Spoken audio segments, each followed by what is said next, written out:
Hi, we have a very special LinkedIn Live discussion brought to you today by Optiv, the Cyber Advisory and Solutions Leader, and OWN, the Optiv Women's Network. I'm Julie Talbot Hubbard, Senior Vice President of Clients and Markets here at Optiv.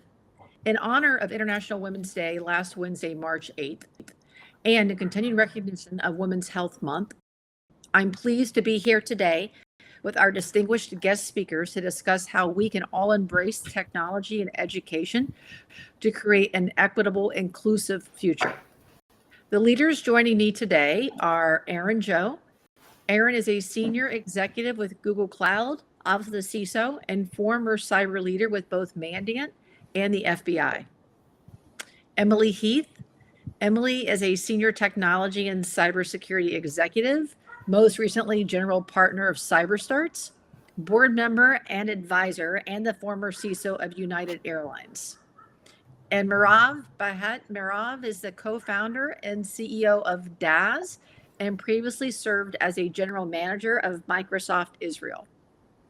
Thank you all for being with us today. We look forward to questions anyone listening may have. If you do have a question as we're going through this panel, please insert it into the live chat, and I'll do my best to have our panelists answer as we're going through the questions today. I want to start with a stat. It's estimated that women make up nearly a quarter of global cyber workforce today, and Cybersecurity Ventures predicts that number will go up to about 30% by 2025 and 35% by 2031. Speaking for myself, and I'll get feedback from all these other great women here, when I started my career, it felt closer to probably 5 or 10%. Just looking around women, if it was in IT or within cybersecurity.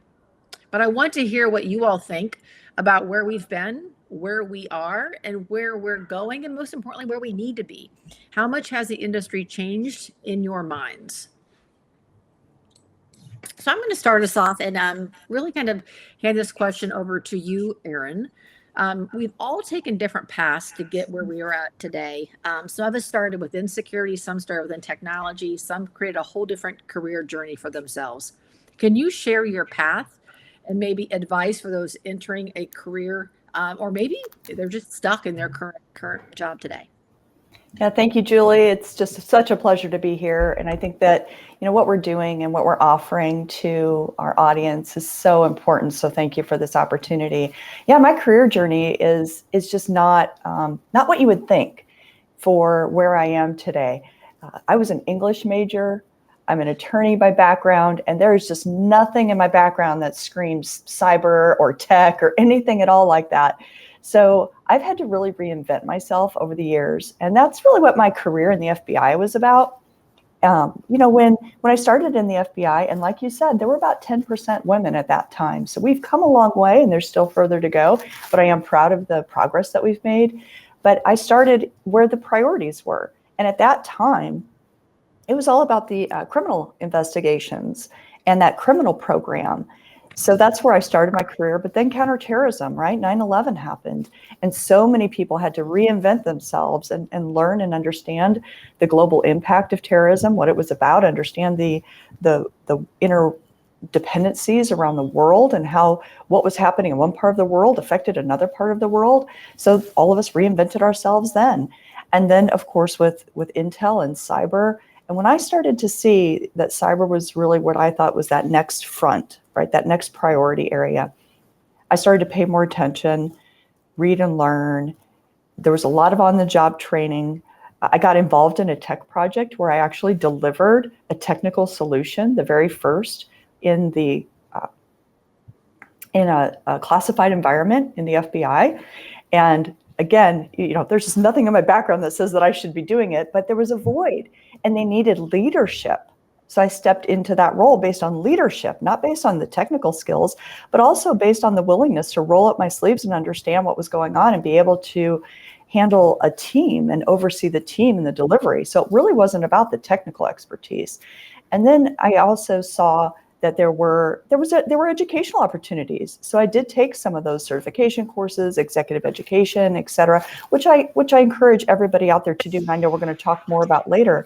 But the thing I really want to tell the audience is that as part of reinventing yourself, don't just focus on those things where maybe you have gaps or maybe you don't have knowledge or expertise. Also remember how much you bring to the table.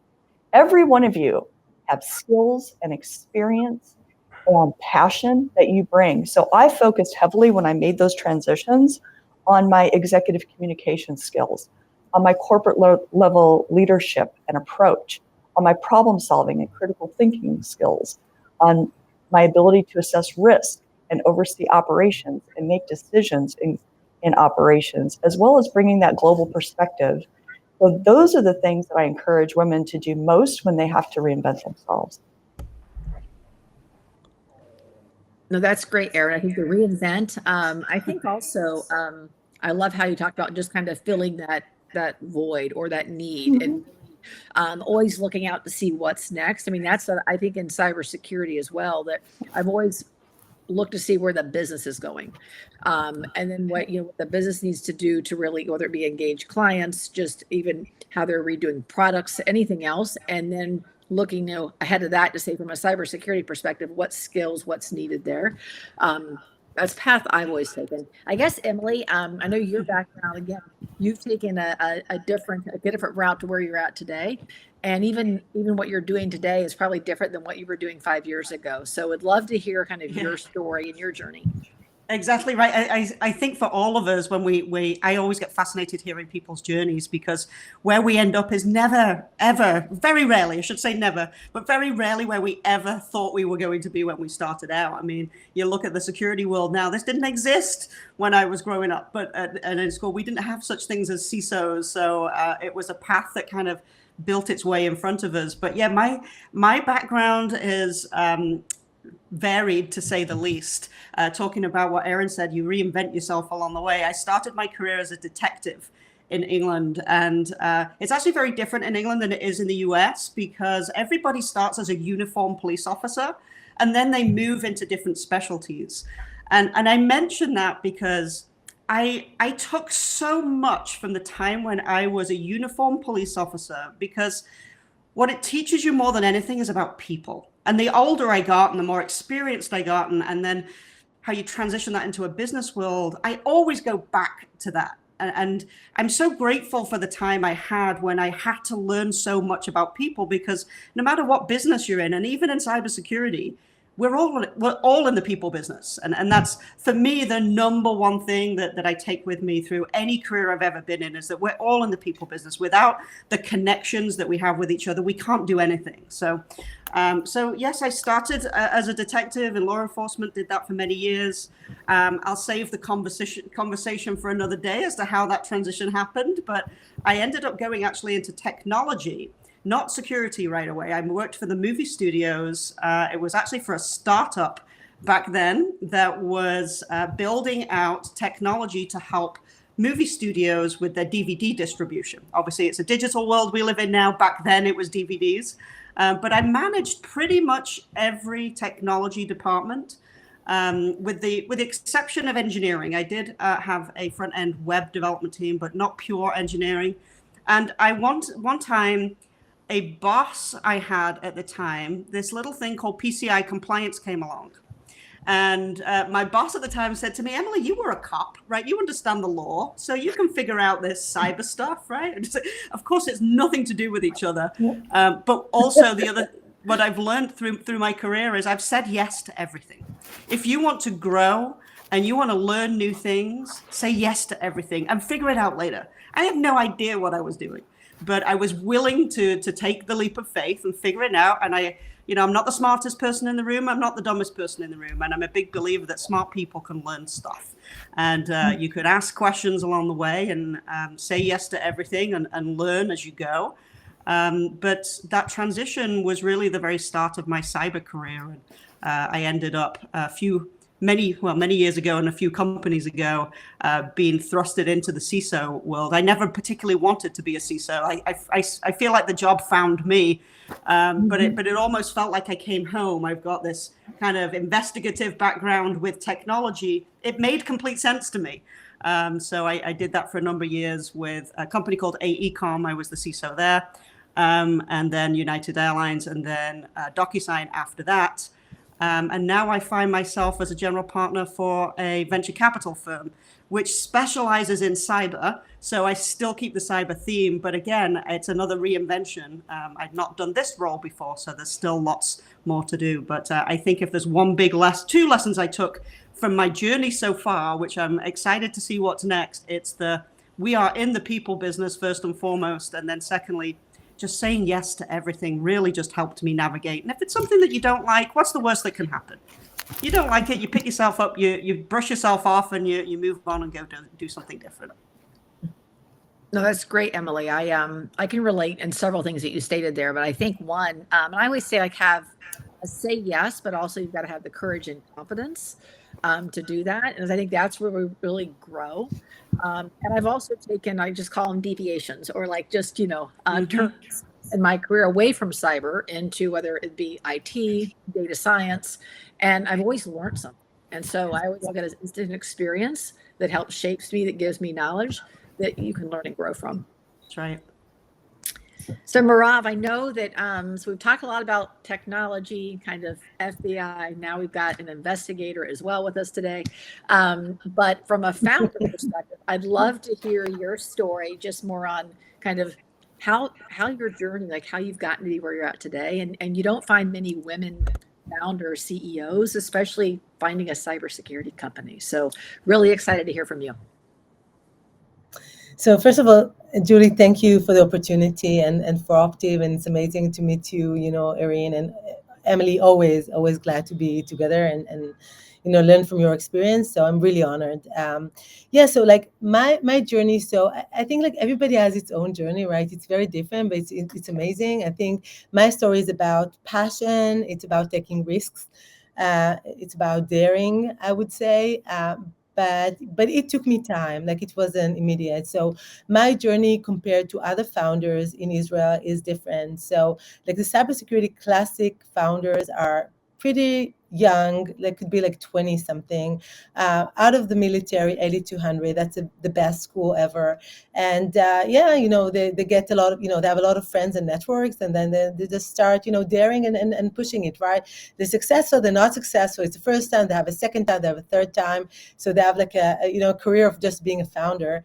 My story is a bit different. So I didn't start with the 8200 because of my background. I came from like more of a religious family. I didn't get the high education at school from like computer sciences.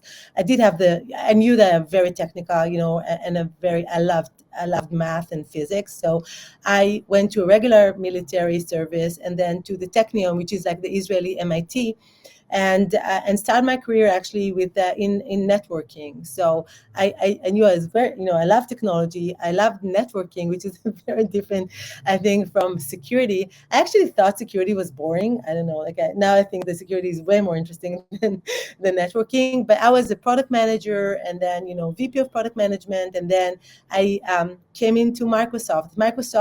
I was able to, in the 4.5 years, to actually be part of the amazing team that built the cloud security for Microsoft, actually build the business, build the product line, and actually made security, one of the top businesses for Microsoft.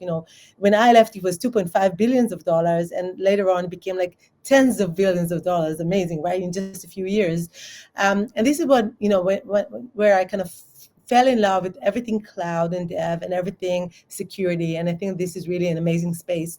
But my story as a founder, and actually stepping off a big kind of role at Microsoft to start my own company, came all from passion. And I didn't want to, being cybersecurity expert in Israel and not founding a company, that was a miss. Like for me, that's like it's living around. It's not kind of like trying to avoid the base, which is the base is starting your own stuff. That's kind of what, that's the culture here. And I didn't have any other women to look up to and see, how do you do that? But a few advices, I don't know if there's anyone there that will, follow these steps. First of all is is the partners, finding your co-founders. And there's amazing teams and amazing people that you can partner with, and that they may be more technical than you or more business oriented than you, just complement you in a way, right? To make a team, right? You don't have to come with everything. You can come with some of it and complement yourself with others, right? That's the first thing. And then take a risk. It does, like, it really takes, like, what could go wrong? Yeah. So like, I was mentioned not to talk about, the situation, the banks, but things happen, and you need to take a risk, and you just need to be courageous and say, like, it's like a spiral, ups and downs, right? And you hold it, strong, and you just make to another wave and another wave, you get there at the end, and that's the objective, right? So it's a risky business, but life is risky, right? And we should be able to take more risks as women, because with the risk come the pleasure, the excitement, and the benefits, the value, right? It all comes together, right? And again, so my story about that. And the third thing, and I think the thing that if I go back to the beginning of my career and me as a student starting my way, is that networking is the most important thing. You, like today, even, like, just make more connections, and that's building the next step for you to go to the next level, right? So that's kind of my story. If I can just double down on what Merav was saying about the connections here, I think we're all feeling the same thing, judging by our faces and our nodding.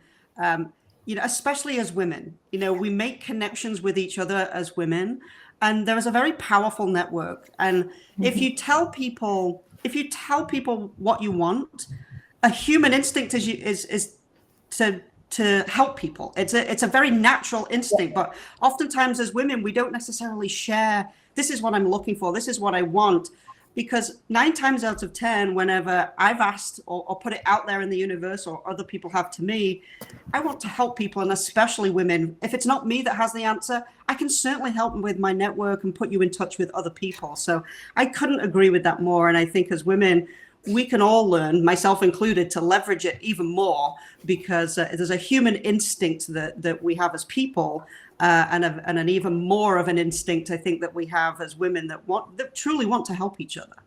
One of the things that came to my mind as you were talking, sorry if there's a little feedback or if that's only on my side, but one of the things that came to my mind when you were talking is, so many times we put successful women, in these positions on webinars to be able to talk to people and share our stories and provide some inspiration.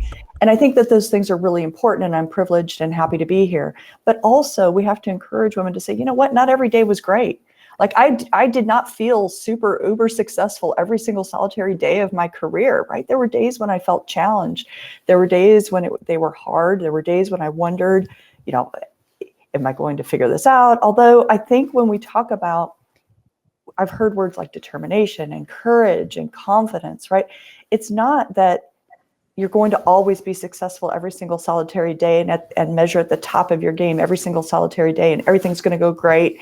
And that's what's going to put you on a panel like this, right? It's really about saying, hey, you know what? I'm just going to show up every day. I'm going to have the courage and confidence that no matter what's thrown at me, I'm going to be able to figure it out.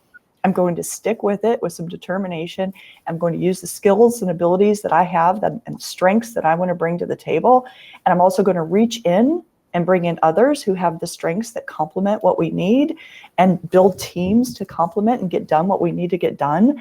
And that's how we're going to be successful. And to your point, I've always said, when we said everybody's in the people business, right? So the better you are with people, the better you are, as you continue to move up and lead people. But I always said we accomplish the mission through people, right? So we get everything done through people. So bringing every one of those skills and abilities to the table, and knowing it's okay when you're challenged. It's bring in more support when you're challenged.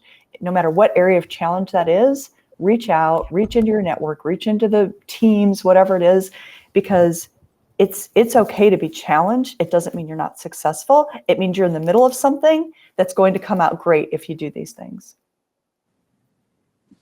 I would say, if I may just add one thing. if it's okay to just add to what Emily said about just ask. I think, I mean, when I look at myself, I was like, asking is, I don't know, is that like some sort of like weakness, or like it's not natural to ask. And I just saw that the most successful people I knew, they were just asking all the time. And it's like, and people, like, you love to help because you're like, playing as Santa Claus, like in a way, like you're fulfilling other people's dreams. So like you're partnering in, realizing a dream for someone, and people are so excited about it. That amazed me. Like people want to be part of your success if you just ask. It's amazing. Like this learning, just try it for yourself. There's so much power in it. And by the way, for us as well, right? Somebody asks you and you want to help because you just, I don't know, you help them and you're a better person. Makes you a better person. Well, I think it does, but I would also say, I mean, it's a very small network. So we talk about building your network. We've all been in security or technology for many years. We probably have a lot of shared connections as well. We talk a lot about networking. I'm going to just kind of switch over to champions, sponsors, mentors. Really just interested in, if you've had those individuals. And I learned early on in my career, there's sponsors and mentors, and they're different. And I learned that probably just by watching in organizations and watching more of my male counterparts that had those sponsors. It took me watching that to realize kind of what that was. But have you guys, I guess, leveraged either of those in your career? And what advice would you have for people today on how to really solicit one or the other? Yeah, I can start. First of all, I mean, I've had people, I've been very fortunate in my life and my career to have people who have believed in me, probably at times when I didn't particularly believe in myself. Starting, from an early age with my grandmother, who, God bless her, gave me the courage always to try something new. She always used to, the expression I used earlier was, she'd always say to me, Emily, what's the worst that can happen? The worst that can happen is it doesn't work. And so you pick yourself up, you brush yourself off, and you get on with it. That came from her. And it's something I've carried with me, because if the worst thing that can happen is that it doesn't work, it takes the wind out the sails of failure. It's okay to keep trying things and know that you're not going to win every single time. Not everything's going to be a success, but yeah, you can pick yourself up and you try something new. It's not the end of the world. So I think personally having champions in my life, and from my grandparents in particular, but I've actually it's been throughout my career, I have had two men in particular, actually three men in particular, who have given me opportunities that I never thought were possible. So I've had the opportunity to progress in my career because of our male allies. And I think that's a really important thing to say, right? As women, we lift each other up, and we should. And there's nothing worse for me than when I see or observe women who are not lifting each other up. That's such a sad state to me when I see that happen. And I've had it happen to me, by the way. And it just baffles me when you see that happening within your career or in your life. Because as women, we should be supporting each other. But I'm very happy to say that I've had three very strong male allies who have helped me get where I am in my career today and given me opportunities that I didn't know existed.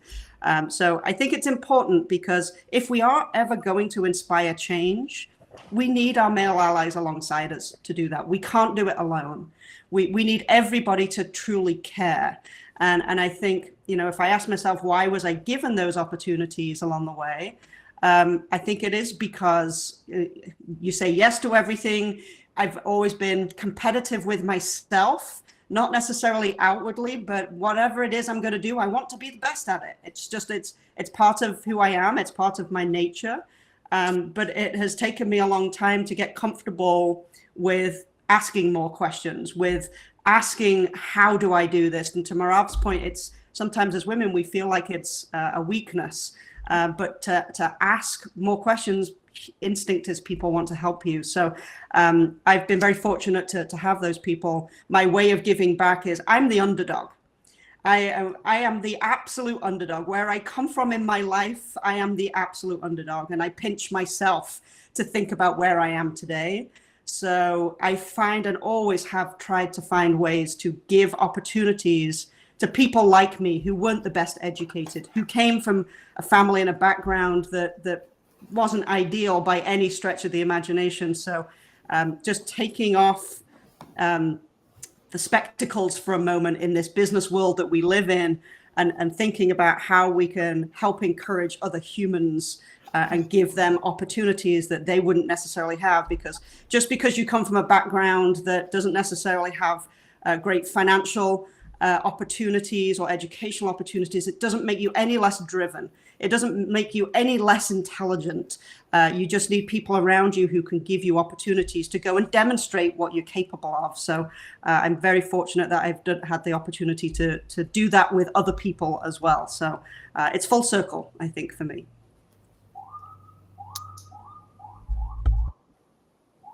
No, and I think, Emily, I mean, I always want to help individuals really achieve their aspirations and goals. And I think there's times where maybe I feel I'm pushing people a little bit too much, but it's really all about, pushing them to be their best and knowing the direction they want to go. I don't know, Merav or Aaron, do you have any experiences you would like to share with the group here, just more on mentoring, sponsoring, whether you found them, male allies, or if you are giving that back already, if you've got any stories you want to share? So I'm happy to go next. So first of all, I totally because there are not a lot of women we were kind of like a minority, at least where we started. So it definitely that we had all of us like male allies, right? It doesn't have to be like a same person all the time. It's just, people that gives you opportunities in life, and they want to see you succeed, and there are always people like that, right? So definitely I'm here with Emily.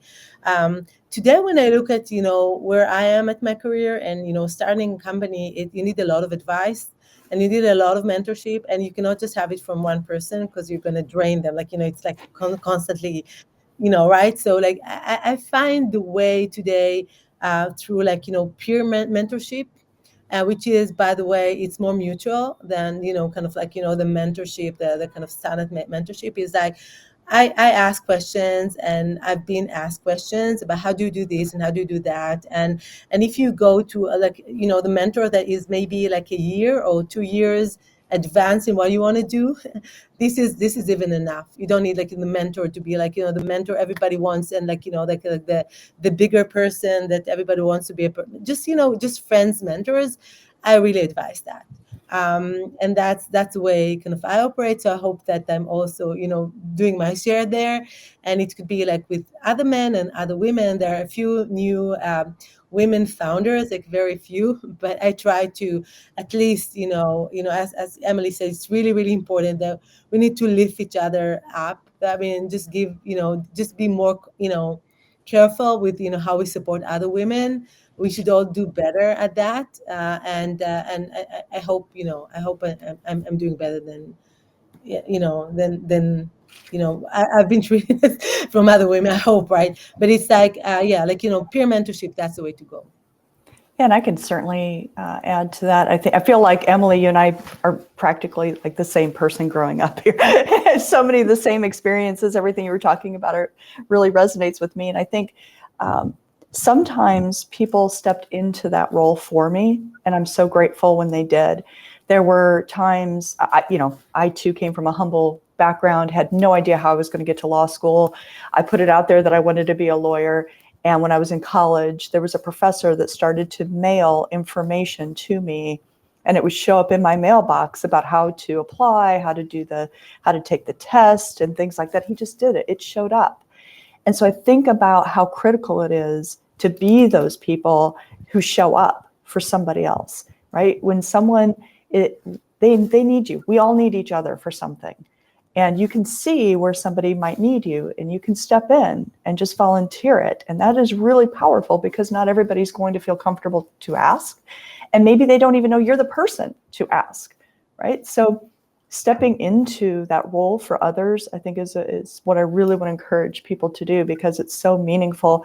And I think about in my FBI career, I saw men getting promoted. Of course, there were so many more because women were so few. But I really I couldn't quite figure it all out. Like I didn't understand, quote, the game, if you will, right? Like, how do you do this? How do you progress? And then I went through a short period of time, I think, where I thought, well, maybe it's not for me. Maybe they don't see it in me because they're not coming to me. And then I had to realize, well, you know what? I'm just going to put it out there. I want the opportunity. And so I started to set the expectation that whoever my leaders were or whoever it was in a position around me, they were supposed to invest in me. Like I believed it, and I just shared the expectation. And I would go visit them and say, hey, look, I would like for you to invest in me, right? I want to talk about some of these things. Here's what I'm thinking. What do you see? What do you think? How would I get there? How would I do this? And I think that really motivated people to get invested and act. And then there were others, and I still remember this so vividly. I put in for a job that I was way overqualified for. And I really thought I was going to get it in the FBI. And I thought, well, of course, I mean, there's really nobody even close to as qualified as I was at the time. And I had been doing the job. This could resonate with a lot of people out there right now, right? I had been doing the job and I didn't get the job. But when I didn't get it, it was the best way I didn't get a job ever. My boss at the time called me in and he said, hey, look, you're not getting this job because you're overqualified. And if I give you this job now, you're unlikely to progress. You're unlikely to grow. You're unlikely to go and do the things that you're capable of, that this career can afford you, and that you can also learn and grow and give back later. So you will miss all those opportunities if I give this job to you. And not only am I not giving this job to you, but here's what I am doing for you. I'm putting you into a different position for a period of time. I've already arranged it. You need to go and talk to these people because this is your next growth assignment or your next reach assignment or whatever it is you want to call it. And I never forgot that, obviously. I mean, just what it meant to me to say, wow, I could have not gotten that job and been really upset about it for a long time because I was overqualified and I should have gotten it, right? But instead, I understood the thought process of a champion, of a leader who said, oh, no, I'm going to invest in you. I'm going to stretch you. I'm going to grow. I'm going to let you grow, right? I'm going to give you the opportunity to grow. And that inspired me to do that for others. And then as I grew as a leader, one of my favorite phrases that I adopted is what I see in you, right? So as I led other people, or even if they weren't necessarily reporting to me, but they were in my sphere of influence, as I saw people coming up after me, I would say, you know what I see in you? I see this for you, or I see that in you, or I see, and then I see if it resonates, if it's something they might be interested in, or maybe they come back to me later, right? I remember the first assignment I ever had as a supervisor. I thought, oh, I hate leading people. Later on, I loved leading people, right? So some things you grow into and you learn, you enjoy. But that sponsorship, I think really, it's a two-way street. People have to actively reach out and bring people up and not be asked or be expected to ask, but just because you're investing in your talent and your people.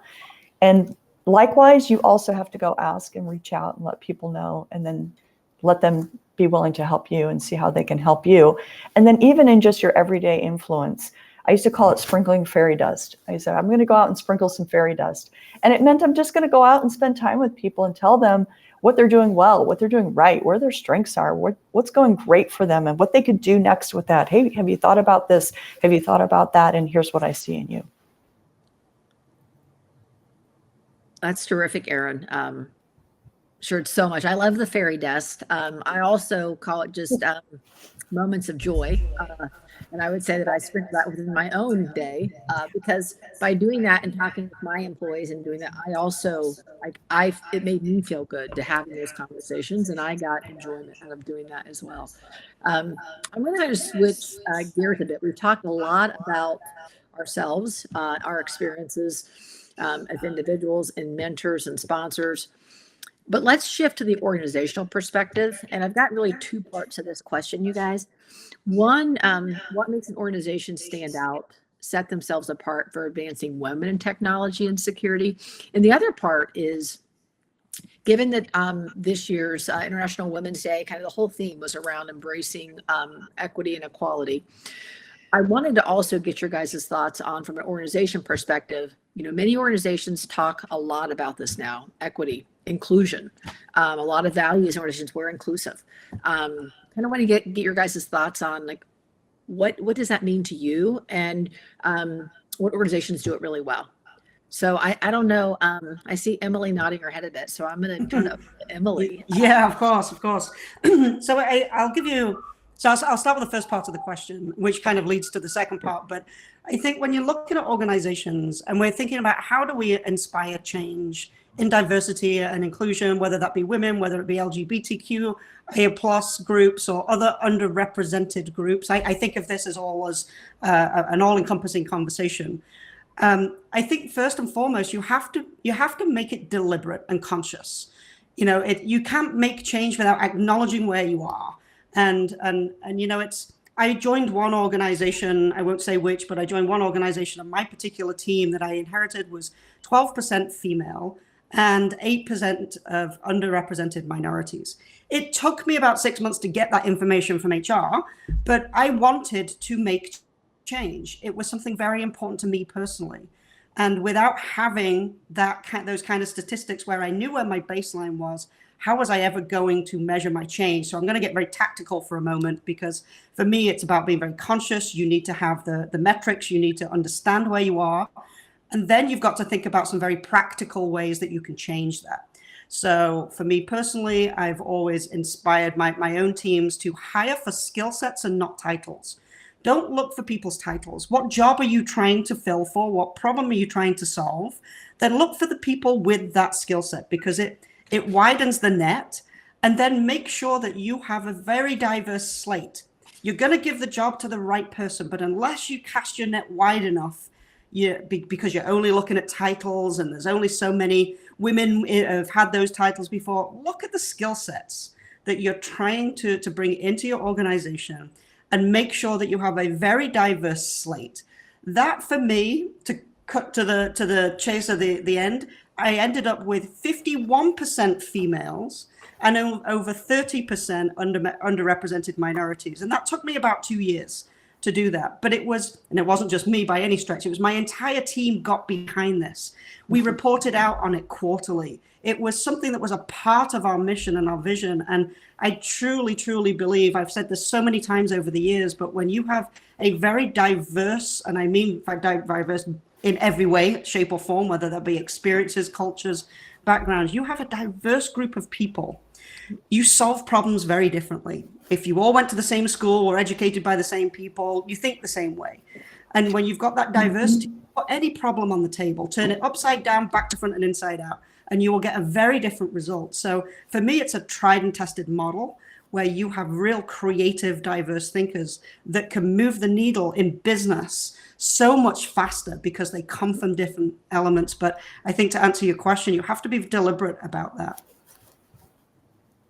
No, I couldn't agree more, Emily. I think measuring, I always say whatever you want to accomplish, you've got to put some measures and metrics out there to really move the needle. But I think also what you did to get your organization behind it as well, because I think that's so critical, where I've, interviewing or trying to bring that diverse group of employees together, I've asked, made comments and that, but I think until you get the team behind it to really also see the benefits, because you talk about diverse experiences.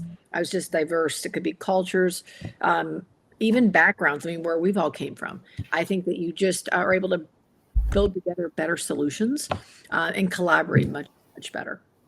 Yeah, I want to echo, you used the term deliberate, which I think is very accurate and important. I had written down the word active, right? You have to actively seek these things out. And then you also talked about what skills do you need? And I think that that's part of it. And I would also add to that, challenge yourself to say, what skills do we already have? And what backgrounds and expertise and experience do we have? And what don't we have, right? So hire in the gap a little bit, right? So one of the things that concerned me when I moved into Google Cloud recently, I thought, oh my goodness, they're full of engineers. I'm not an engineer. I don't have an engineering background. I was really worried about that. And what I heard was, we've got engineers. We've got that. What we don't have, right, are some of the things that I bring to the table. And I think back, I was like, you know what? I had that same experience in the FBI. I had a team that was technical, and they were educated well in that area, well versed in that area. I wasn't. I had to learn a lot of that. But like I mentioned earlier, I brought leadership skills and other experiences. But then when it came time to hire another team member, initially, my team, of course, thought we have to hire somebody very technical. And I said, do we? What are we really trying to accomplish here? What is the goal? And one of the things that we realized is that we were pretty good at doing some of the technical operations in the FBI, but we weren't necessarily as strong at that particular time for that particular mission set. I want to be very clear about that, in how we were handling some of the human development, human intelligence development. And we decided to hire somebody with more of a human background, human intelligence background, and that capability of developing that area for us as to enhance our program and program needs at the time. And we could have easily just gone down the same path of hiring somebody technical because that's what we thought we needed. But to take that time very deliberately to analyze what we had, to look at our strategy, to look at our strategic objectives, to think about what other skills or talent or abilities we might want to bring into that team to help us achieve those goals. And then also think, well, who does it differently, right? We do it technically, but some people do it through human and some people do it other ways. So think about how can we meet those same objectives differently, I think is a really important piece of how do organizations stand out. I think they stand out when they actively, deliberately, look to fill in areas that they don't have and look to do business differently and say, you know what, I'm open to doing things differently. I'm open to bringing in a different perspective or background, because we have so many different things to do and different ways that we can accomplish them. Amazing. So, I don't have a lot to add, but maybe I'll just add the angle of like a CEO of a startup.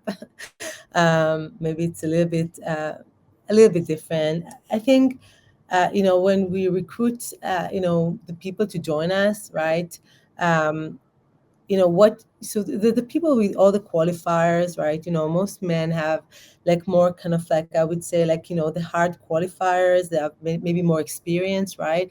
But what we try to also do is to give like women more chance, right? Like on potential, like you can recruit for potential, like a smart person can learn anything, right? And like maybe with a little bit less experience, but a lot of hunger and passion and commitment. Yeah, this can, in a way, kind of like, fill the gap, and they learn fast and they're committed. And yeah, you get, like if you just invest in a few more, months, you're going to get the same, expertise with the maybe a person you gave him a chance, right? So I think that's the way I look at, potential more than just the, kind of the hard qualifiers. Specifically in Israel, you see the differences in how many years they spent, from the age, 18 in the military, and the women don't have that most of the time. So like, how do you compensate for that? Another perspective, it's a culture thing. We cannot, it's not just recruiting. It's like, how do we create a culture of diversity, right? Everybody can come in and feel that that's their home.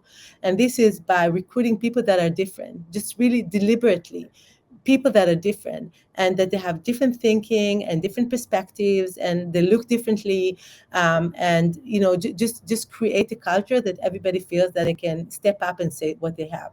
So that's one thing on culture. The second thing about the culture, and that was something that I actually experienced a few days back, it's that we have a situation where with person, like with a woman, that she's an expert in something, but she felt that she cannot speak up, and she doesn't feel that she has the space. And I was actually talking to the men, and they said like, "Yo, we think so highly about her, of her. How can she not feel that appreciated?" So even to open that with her, like there's like, yeah, like you just sometimes you just bring like you have a different voice, tone of voice, right? And you feel that you're not being listened. So just overcome that with open this up with people and just face the issue and not ignore the issue, and let everybody feel that they're welcome, they're loved, that they're home, right? So that's kind of like my 2 cents here on my perspective. Yeah, you really hit on that, the inclusivity piece, which is a little bit of my passion, which is I've learned over time more and more about what it means to me, and it's part of that inclusion and belonging that I sort of put together. Like, people want to belong to something, and they won't feel that they belong if you don't invite them in and make them feel like they belong. Right? And so that's where I feel like the inclusivity and the belonging sort of go together for me. And I can tell you, being inclusive is not sending an email. I joined a team one time, and that team was not necessarily super cohesive yet. And everybody did their own thing, and they were all competent and they were all successful, but we weren't really operating as a team yet. And I felt like we could do more and that we would be better if we could get that team environment going and that culture going. And so we started to do some team building exercises. And as we were preparing for the first one, my leaders said, "Oh yeah, we sent out the email." I'm like, "Okay, and?" Like, "Well, we sent out all the information in an email." I'm like, "An email is not including," right? I said, "I want you to personally go visit each and every person on your team. I want you to say, hey, this is what we're doing. This is what we're excited about. This is the direction we're heading in. Here's why we're doing it. And I'd really like to see you there." And I want to see the team there. I think it's going to be fun. And I want to see you, right? I want to invite you. And maybe, hey, do you want to ride share together? And I was telling them, these are the things I expect you to say and talk about. Let's go together. Let's ride together. Let's meet beforehand and grab a cup of coffee together. Hey, afterwards, we're all going to get together and go to this place or that place and do something if you're available, right? No pressure, but just if you're available. Those kinds of things, really taking it to another level to say, I want to make a meaningful connection here, right? I'm not just throwing it out in the wind and then you as an individual can join or not. I'm intentionally and actively including you because I value you. The same is true, Merav. I love the example you gave about communication and how somebody might not speak up. Well, that's because we need to include them in the conversation. Maybe somebody doesn't feel comfortable speaking up on their own, but the better way, right, would be to say, oh, Merav, what do you think about that? I really value your opinion and perspective. Emily, how about you? Julie, what do you have to say about that, right? And make sure everybody in that room or in that environment has an opportunity to be heard and included, and you tell them why, right? Hey, you might have an interesting perspective on that. I'd like to hear it. And as more people do that, the more people will value each person in the room and setting the expectation that everybody in the room has something valuable to contribute. So to me, that's where I think inclusivity has been really important and played a really important role. And I've seen the value. You see people shine. Then you give them the opportunity to speak and shine. And I think that's when they feel like they belong to that team. No, and Erin, thank you for diving into that. I know that you're passionate about that, but I will show you, I share that passion because I think there's also people need to feel welcomed. And I think to your point, I mean, sending an email is one thing, but making them feel welcomed and that they have a voice, I think is really critical. The other piece too, I mean, I've been in so many conversations in my career where people are talked over in meeting rooms and usually it is women. But I think also kind of being that sponsor in that room for that woman and making them feel welcome and letting them know that their opinion's valued as well is really critical. So we've got a question here in the chat, and I know we've touched on this a bit, but I know we've all taken on different roles, different parts in our journey. And even Erin, you shared about a technology project that you implemented early in your career. What advice would you have for somebody that may feel intimidated by trying something new or intimidated by technology? Like, what advice would you give to somebody to really kind of, again, just jump in and they'll be okay? Yeah, I couldn't agree more. I'm still intimidated. I just joined Google Cloud and I'm like, oh my goodness, I don't have a cloud background. I need to learn again, right? I am very intimidated by this, by technology and the topic. And every day just have to say, okay, well, what can I learn today? And how can I do this? And some of it is on the job and diving in and to Emily's point, saying yes, right? Just say yes. Jump in and see what you can do, what you can offer. You will learn things along the way. But there's a lot of educational opportunities out there, and companies are offering a lot for free. There's a lot of information out there. And so there's a really great way for you to, in your own environment, stay in your safe environment, right? You're in the privacy of your own home trying on a few online courses. that might be a great way just to get started, right? Because if it doesn't go well, okay, well then maybe that wasn't the right class for you. But there are a lot of basic courses, there are mid-level, and then also advanced courses. And so I think, looking at Coursera, looking online at the companies and what they offer, there's just a lot. I actually find it harder to determine what's the right thing at the right level than not finding anything, right? Almost finding too much. So you have to play around with it. You have to invest a little time in figuring out what's the right way. There are videos out there. I will query online video resources to learn basic things all the time. And if I don't know what something means, or I feel like I need to deepen my knowledge or deepen my understanding of something, I look it up. And there's videos out there. There's some really great YouTubers and others out there. I just want to encourage you to say, start small and use some free resources that are out there and available just to get started and get comfortable. And then you'll start to see, oh, okay, well, that wasn't so bad. I found a few things I enjoy, and then continue from there. And the last thing I'll mention, I had to go ask. I had to say to people who do training in my company and also back in the FBI and say, look, I'm not sure what the right training progression is for me. I'm not sure where to start, and I'm not sure what the right path is. And your training personnel are great resources if you have them. And if you don't, you might try looking online for some of those guidelines as well. I think there's a number of resources out there that help create a training path for you. I appreciate you sharing all that, Erin. We had another question here from the audience. And it's around training, but it's really around conferences. And, how important is it today for women to be supported by their organization to attend conferences like a Black Hat, RSA, or even just local ones? Yeah, I can take that one. I'm hugely supportive, and I've always been hugely supportive of the right conferences for the for the right people. With things like Black Hat and RSA, my teams in the past have had lots of requests from people to go. You can't obviously send the entire team, but you do need to make sure that you're sending a good cross section of people from your team, not just the leadership. You need people from different aspects of your team to go and attend these conferences. They're a great educational opportunity. They're a great way to network with other people and to learn more through the connections that you're making. One thing I did from a practical perspective was, if I had 10 people going to something like an RSA conference, we would meet before, as a team, we would meet before the conference and say, okay, what are you interested in going to see?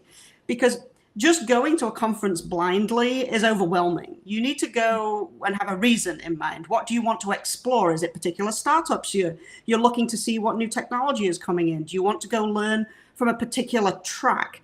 And the team would divide and conquer as much as possible. And then I'd have them come back and report back out to the rest of the team who was not able to attend the conference, so that you can get the most out of it. So for me, it's super important to send people to these different conferences, but have a plan in mind as to what you want to get from it.